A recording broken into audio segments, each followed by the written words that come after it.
Hello, schedule a post on the Tumblr application, meaning that you can decide when would you like to post it and set it. But first I just want to mention, don't forget to subscribe to my channel, because at 10,000 subscribers I am going to show you my whole YouTube revenue statistics and growth strategy, how to make money online. So let's jump into it. First of all, open the application on your phone.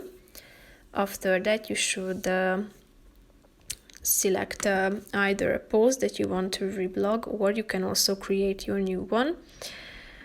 After that, tap on this three dots icon that you can find in the upper right corner of the screen. Then here you can find in the post options section that there is this schedule button, so tap on it. And after that you should pick a date and a time when you want to post this this post that you have just created. Here you can select the exact date and the time as well.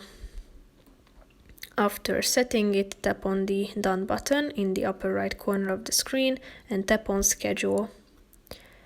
So it has been scheduled, so it will be posted at your selected time to your blog on Tumblr. So that's pretty much it for this video, guys. See you in the next one. Bye bye.